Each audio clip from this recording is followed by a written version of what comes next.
It's that time of year when you need to renew your Cubase subscription. What's that? You don't subscribe to Cubase? I think you probably do, and I explain why. I call it subscription by stealth, and this doesn't only apply to Cubase, it applies to the majority of DAWs and much music software as well. Now, I'm using Cubase as an example because it is my current DAW of choice, and Cubase 15 has just been released. Now, at the risk of stating the obvious, yes, it's the year of living dangerously. You buy a piece of software and yes, it does what it does, and it will continue to do exactly what it does at the time you bought it, all being well, barring bug fixes and the like. But every year or 18 months or whatever the schedule is, the company will usually release an update and want to charge you for it. Now, in principle, I think this is okay. Companies do need a continuous source of revenue in order to develop the software and pay the board of directors and the shareholders, of course.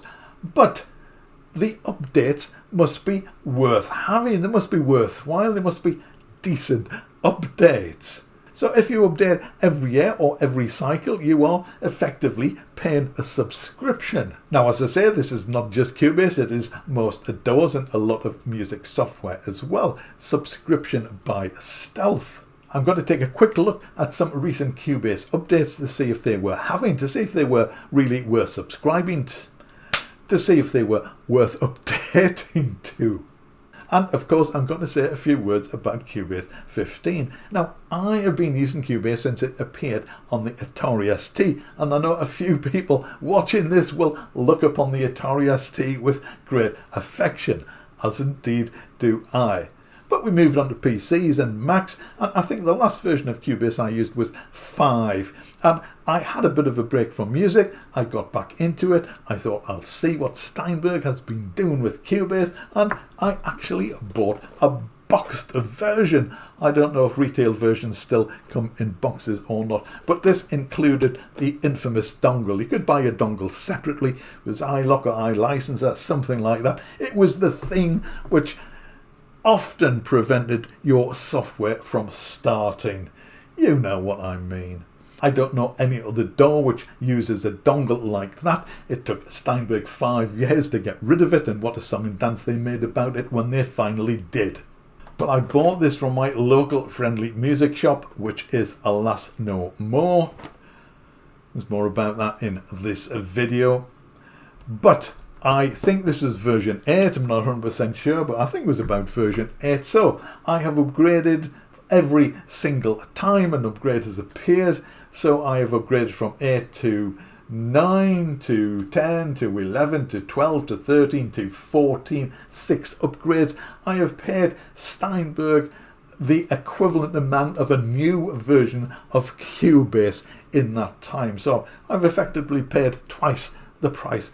Yes, I do have some features, but has this actually been worth the price? Now, I have made a few videos about Cubase and about the updates, and several people have said in the comments, oh, I'm still using Cubase 6 or 7 or whatever it is. And they said that is fine for me. I don't need any of these new fancy features, and that is totally fine. Hopefully the software that you buy even many years into the future will still do what it did at the time you bought it. Now, my biggest gripe with Cubase updates has undoubtedly been Cubase 13. If I had been on the board of directors of Steinberg, I would have hung my head in shame releasing that as an update. And a couple of versions ago, they removed the 0.5 update. And this was not even a 0.5 update. I made a video about it. If you want to see some little ranty bits going on, go and check that out. I would like to know, am I the only person on YouTube who has stood up and said what an absolutely appalling and dismal update this is? If you know someone else who said the same thing, let me know in the comments. I would like to shake their virtual hand. Now, version 14 was a different kettle of cocoa altogether. This was, in my opinion, a good update. This was well worth having. On a point of principle, however, I refuse to pay Steinberg's full upgrade price, because I reckon they had swindled me out of a reasonable update when I did eventually update to 13. Now, why I did it, I will explain in a moment. And this is one of the reasons why I call these updates subscription by stealth. So 14 was great. Now we have 15. What sort of an update is this? Now, some YouTubers have already made videos about what is new in 15, but for a full list of all the new features, check out the Steinberg website. So let's have a quick look at just a few of the new Cubase 15 features. Many of them are being promoted as workflow enhancements, such as the new hub. It sort of looks neat, but I don't have any problems with the existing hub.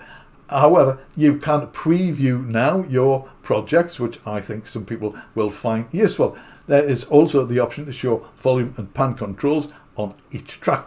That I think will be very useful. There's also a quick render button, so you can click this to export your entire project as an audio file. That's instead of clicking two menus to get to export audio mix down. And we have to set locators as well. Anyway, so little things like that, worthy of a 0.5 upgrade, perhaps. Okay, so what are the biggies? Well, there's the new compressor plugin. Oh. Well, it has a new auto gain function. Oh, whoopee. There's a pitch shifter. The only demos I've seen for this have been with vocals to create a doubling effect and some weird sort of harmony vocals. I look forward to experimenting with that in due course. I don't know how useful it will be. The pattern editor has been expanded to include melodic elements. You could sort of do this with the previous editor, which was a drum pattern programming editor thing in the last version, which I never used. I create drum patterns by playing them on the keyboard. Old school, that's just what I do. But this lets you create melodies and even input chords into a sort of pattern editor. There is a randomized function and a variation function. Interesting stuff. I'd be curious to see if it could come up with some little arpeggios or music lines to put under a music track. Not something which I am actually crying out for, but I'm sure many people will find that useful. Groove Agent has been updated to version 6. Does anyone actually use Groove Agent? I guess people do. I just find it a bit unfathomable, a bit impenetrable, a bit like Hallion. Now, I'm sure if I spent an hour or two or more with a tutorial video or plough through the manual, I'd be able to get to grips with it, but it is not immediately intuitive as a lot of other pieces of software are, so I just haven't been encouraged to spend the time to get to know them. Moving on, there are 6 new modulators in the modulators section. Modulators were one of my favourite additions to Cubase 14, so I am looking forward to experimenting with these. Now, with these modulators and with a couple of the features which were introduced in 14, such as the ability to give each note a percentage chance of occurring and add a sort of variation to velocity levels, we're sort of leaning a little bit in towards generative music. Now, Cubase is probably not the DAW to use if you want to create the generative music, but it's interesting to have these features there, and I am looking forward to experimenting with them to see what I can come up with. And the final one I'm going to mention, and possibly for some people I think this might be the biggie, but it is Omnivocal, which is a vocal synthesizer. Now, I think Cubase is the first DAW to include a vocal synthesizer in with the program. It was developed by Yamaha. Now, I do remember many years ago, Yamaha had a piece of software called Vocaloid.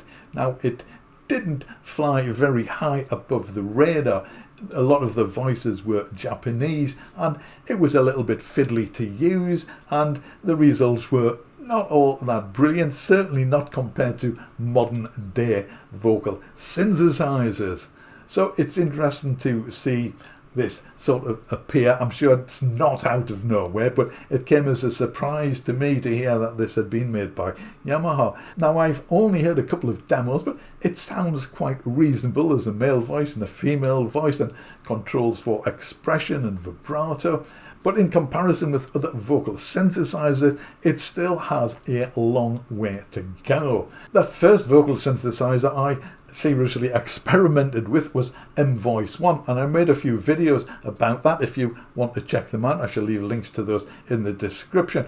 I haven't heard much from them for a good many months, but they were, I guess, superseded, I think that's fair to say, by Dreamtonic's Synthesizer V, which actually had much better voices and a lot more control over the voices. I made some videos about that as well if you want to check those out.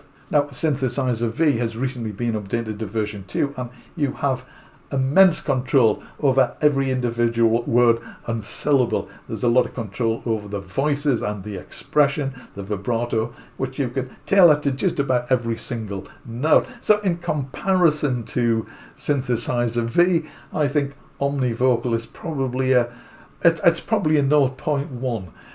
It has a long way to go. Now, they say it is in beta, so who knows how this may develop. It will be very interesting to see if it gets anywhere near the realism and give you the amount of control that Synthesizer V does. So this is another one I am really interested in experimenting with, although I'm pretty sure it will not take away anything from Synthesizer V, not at the moment anyway.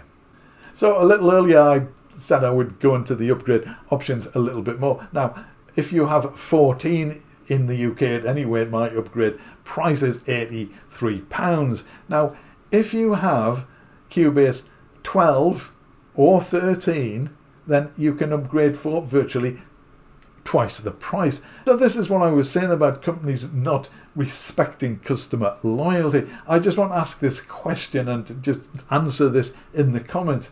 If you had Cubase 12 and paid to upgrade to 13, is it right and fair that you should pay the same amount to upgrade to 15 as someone who has stuck with 12 and not paid for the 13 update? Now, to me, there just seems to be a bit of a disconnect between customers who've loyally upgraded with every single version, and it seems as if companies are actually encouraging you not to upgrade. Just hang fire for an upgrade or two and you will get a far better deal. And this is one of the examples, I think, of companies who do not value loyalty in their customers. So one of the niggles about updates, and this applies not only to Steinberg but particularly to Native Instruments and certainly Arturia, I've made videos about this before, but I find it really strange and puzzling that the upgrade prices generally do not benefit loyal customers. If you work out what a new customer is getting for the amount of money they pay compared to the new features that an existing customer is being asked to pay for, you will often find that the new customer gets a far better deal. Now, as a loyal customer of many companies, and I'm sure you are a loyal customer of many companies too, this has got to rub you up the wrong way just a little bit. I am totally perplexed at the limited foresight of marketeers who think the best course of action is to squeeze as much money as they possibly can out of existing customers when it would be so easy to turn them into brand ambassadors. So I'm not totally sure at the moment whether or not I will be updating to 15. If I don't do it in the next few days or next week or two, I will probably wait until it goes on half price sale, which could be in a few months. Now, a good way to know how popular an update is to see how long it takes for the update to go on sale. I think 13 went on sale after a couple of months. I could be wrong. This is just what my brain is telling me. I was looking forward to the 14 update, and that took, I think, about 3 or 4 months. So if this is something you would like to have but are not desperate for, then wait until it goes on offer. So that's my take on Cubase updates. Let me know what you think. Are you going to update to a version 15? I've watched several videos about it and read many of the comments, and a few people have said, yes, I really like this feature or that feature, definitely going to upgrade. But the majority of people, and I was a bit surprised with this, to be quite honest, a lot of people said, no, there's not much in here for me. I'm not going to bother with an upgrade. I'm going to skip this one. So let me know what you think of the new features in Cubase 15. Have you already upgraded? Are you going to upgrade? Or is this a, I can do without it sort of upgrade? Let me know. I'd be really interested to know. And of course, if I do upgrade, I will let you know what I think of the new features. Although there will already be many videos about all of them, I am sure, on YouTube. As always, thank you so much for watching. I really do appreciate it. Thank you very much indeed. I will see you in the next video.